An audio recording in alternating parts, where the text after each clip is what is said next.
చరిత్ర ఈరోజు కాలగర్భంలో కలిసిపోతుంది. మన చరిత్రను మనమే ఉద్దేశపూర్వకంగా రాజకీయ అవసరాల కోసం, రాజకీయ ప్రయోజనాల కోసం దీన్ని చరిత్ర కాలగర్భంలో కలిపేద్దామా, లేకపోతే నగరం యొక్క చరిత్రను పునరుజ్జీవింపజేసుకుందామా? ఈరోజు మేము తీసుకొస్తున్న ప్రాజెక్ట్ ఎవరికి వ్యతిరేకం కాదే.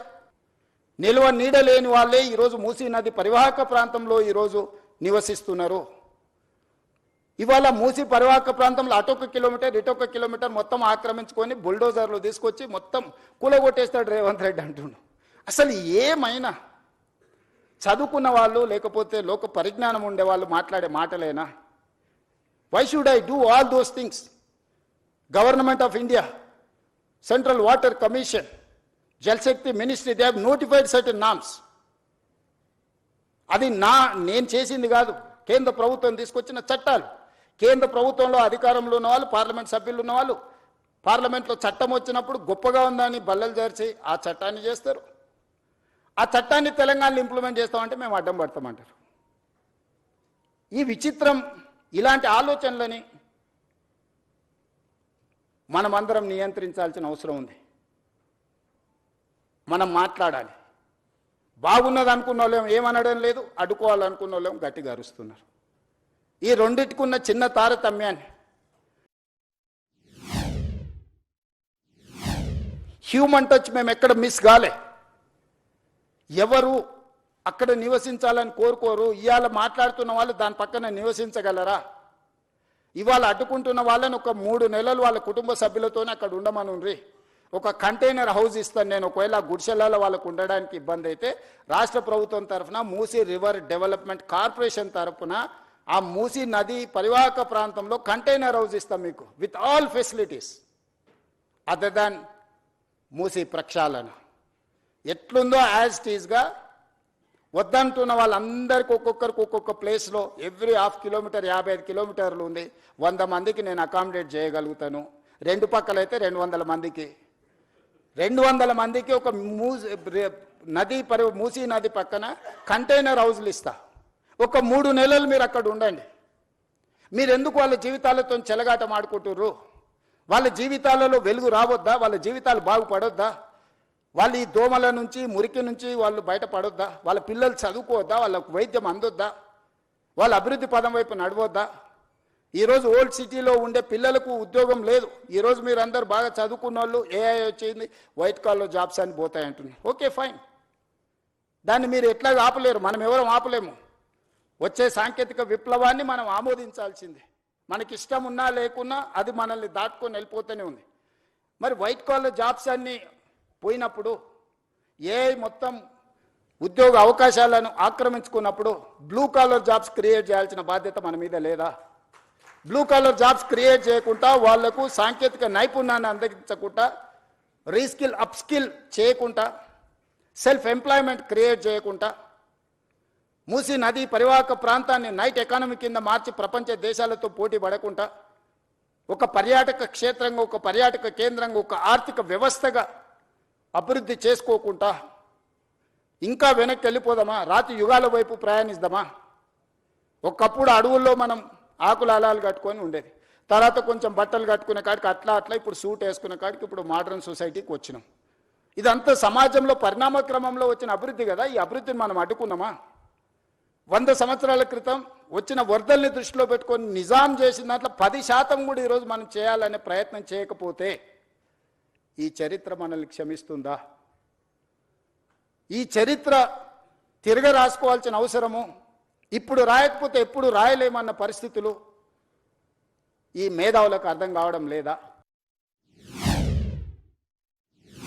ఈరోజు మూసీ నది పునరుద్ధరణ కార్యక్రమము బ్యూటిఫికేషన్ లేకపోతే లూటిఫికేషన్ అని కొంతమంది తెలివితేటలన్నీ ప్రదర్శించి ఏదైతే మాట్లాడుతుందో, గాంధీ స్టాచ్యూకే 5,000 కోట్లు ఖర్చు పెడుతున్నారు అన్నారు. Hardly we are spending for Gandhi statue 70 crores, maybe I don't know exact calculation, 70-75 crores. They have spent 220 crores for Ambedkar statue. We have not opposed for that. Yes, we need Ambedkar ideology. At the same time, we need Gandhian ideology.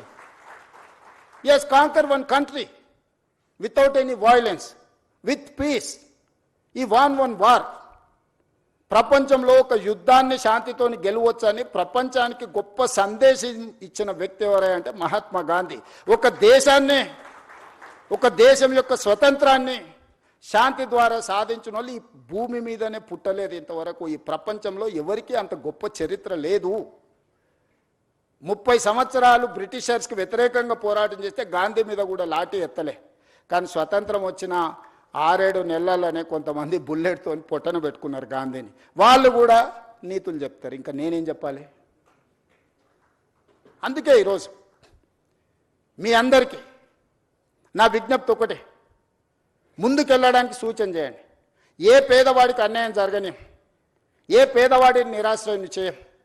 ఈ ప్రభుత్వం పేదలకు ఇబ్బంది కలిగించడానికి, ఈ ప్రభుత్వం పేదలకు నష్టం కలిగించడానికి, లేకపోతే ఈ ప్రభుత్వం కొంతమంది రియల్ ఎస్టేట్ సంస్థలతో ఆర్థిక ప్రయోజనాల కోసం పనిచేయడం లేదు. ఈ ప్రభుత్వం మన నగరాన్ని, మన రాష్ట్రాన్ని గొప్ప అభివృద్ధి చెందిన నగరంగా, గొప్ప ఆర్థిక రాష్ట్రంగా నిలబెట్టాలనుకుంటున్నాము. ఇందులో మనం అందరం భాగస్వాములము. ఈరోజు మనం చేయబోయే పని 100 సంవత్సరాల క్రితం నిజాం చేసిన పనుల్ని ఈరోజు మనం ఆస్వాదిస్తున్నాము. ఈరోజు ప్రాజెక్ట్ కాస్ట్ ఇక్కడ చూపించినాం. 21 కిలోమీటర్స్ ఉస్మాన్ సాగర్ నుంచి Gandhi Sarovar 11.5 kilometers roughly, Himayat Sagar to Gandhi Sarovar 9.5 kilometers roughly. Put together the entire project cost is hardly 6,500 to 7,000 crores. In that project, Gandhi statue and building structure and everything may be 200-250 crores. Not even less than 1% of that project, or otherwise 2%. ఇలాంటి తప్పుడు ప్రచారాలు, కొంతమంది రాజకీయ నాయకులకు ప్రయోజనం ఉండొచ్చు, తప్పుడు ప్రచారంతో స్వార్థం ఉండొచ్చు. మేము చేయలేని పని ఇంకెవ్వరు చేయొద్దని అడ్డుకునే దేవతలు యజ్ఞాలు యాగాలు చేసి లోక కళ్యాణం కోసం చేసినప్పుడు రాక్షసులు కూడా అడ్డుకోవడానికి వచ్చి అందులో రక్త మాంసాలు పోసేటోళ్ళు. శుక్రాచార్యుడు, ఆయన శిష్యులు మారీచుడు, సుబాహుడు దేవతలు యజ్ఞాలు యాగాలు చేసినప్పుడు శుక్రాచార్యుడు ఆయన శిష్యులు వచ్చి ఈ యజ్ఞాలను భగ్నం చేసి లోక కళ్యాణం జరగొద్దని రక్త మాంసాలను ఆ యాగంలో వీళ్ళు నెయ్యి పండ్లు ఫలాలు వీళ్ళేస్తే పైనుంచి వాళ్ళు రక్తం మాంసాలు అందులో పోసేటోళ్ళు. అయినా దేవతలు యజ్ఞాలు యాగాలు మానలేదే. ఆ మారీచుడే కదా సీతమ్మను ఎత్తుకుపోవడానికి రావణాసురుడి మేనమామ మారీచుడు. మేనమామను రావణాసురుడు కోరుకుంటే మారీచుడు మాయలేడి రూపంలో వచ్చి సీతను ఎత్తుకోవడానికి పోతే రాముడి చేతిలో మారీచుడు పోయిండు, సుబాహుడు పోయిండు, రావణాసురుడు పోయిండు, అందరు పోయిండు. లోక కళ్యాణం కోసం మంచి పనులు చేపట్టినప్పుడు సహకరించుకోవడానికి మీకు మనసు రాకపోతే పర్వాలేదు, అడ్డుకునే ప్రయత్నం చేయకండి దయచేసి. ఈ ప్రభుత్వం ఓపెన్గా మిమ్మల్ని వెల్కమ్ చేస్తుంది. రేపు శాసనసభలో కూడా ఇది చర్చకు పెడతాను. శాసనసభలో మీరు వీలైనంత మేరకు సలహాలు సూచనలు ఇవ్వండి ముందుకెళ్ళడానికి. ఇంకా మీకున్న అనుభవాన్ని, మీరు ప్రపంచంలో చాలా చదువుకొని వచ్చారు, గొప్ప గొప్ప యూనివర్సిటీలలో చదువుకున్నామంటూ. నేను గవర్నమెంట్ స్కూల్లోనే చదువుకొని వచ్చిన, నేను గవర్నమెంట్ స్టూడెంట్ని. నేను ప్రభుత్వ పాఠశాలలో చదువుకున్న మధ్యతరగతి వ్యవసాయ కుటుంబం నుంచి వచ్చిన వాడిని. నేను చూసి నేర్చుకున్నది అమలు చేయడానికి ప్రయత్నం చేస్తున్నా. నాకు గొప్ప విద్యలేం రావు, కానీ చూస్తే నేర్చుకోగలిగిన తెలివితేటలు ఉన్నాయి నాకు. అందుకే ప్రపంచంలో ఉన్న అభివృద్ధిలో నేను చూసి వచ్చిన. ఎవరు డిపిఆర్ లేదు, ఎన్ని వేలు అవుతుందో తెలియదు, ఏం జరుగుతుందో తెలియదు, తెర వెనక ఇది జరిగింది, తెర ముందు అది జరిగింది. ఇక ఈ ఊహాగానాలకు, కాన్స్పిరసీ థియరీస్కి పులి స్టాప్ పెట్టండి దయచేసి. ఇంకా మీరు పెట్టినా కూడా నేను అనేది ఏం లేదు. మనం అందరికీ చెప్తాం బాగుండా మంచి బట్టలు తోడుకోని, లేదు నేను ఇట్లనే ఉంటాను ఎవరన్నా బజార్లో తిరిగింది అనుకో అటు దిక్కు చూడడం మానేస్తాం. ఏం చేస్తాం? అంతకుమించి ఏం మార్గం ఉంది నాకు? మీరు చెప్పండి. చెడు చూడొద్దని ఎప్పుడో చెప్పారు, చెడు వినొద్దని చెప్పారు. మహాత్మా గాంధీ గారే చెప్పినట్టున్నారు కదా మనకు.